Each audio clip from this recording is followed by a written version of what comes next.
आज आपण बोलणार आहोत एका मल्याळम चित्रपट मालिकेबद्दल। पहिला पॉईंट म्हणजे फहाद फासिल नावाने चित्रपट बघावा असंच आहे।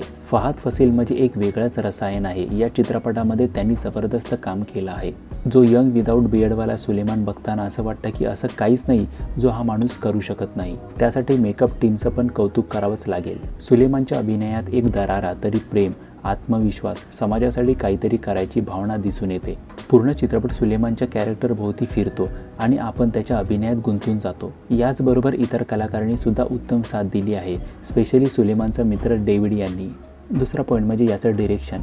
डायरेक्टर यांनी केरळमधील समुद्रलगतच्या गावाची पार्श्वभूमी चांगल्या पद्धतीने आपल्यासमोर सादर केली आहे आणि ज्या ज्या घडामोडी घडतात त्या आपल्याला गुंतवून ठेवतात। या चित्रपटाचा विषय कठीण होता, पण डिरेक्टर यांनी ते सोप्या पद्धतीने मांडण्याचा प्रयत्न केलेला आहे। तिसरा पॉईंट म्हणजे सुलेमान या कॅरेक्टरला जस्टिफाय केलेलं नाही आहे। शेवटचा जेलमधील डॉक्टरचा ट्विस्ट आपल्याला हैराण करतो।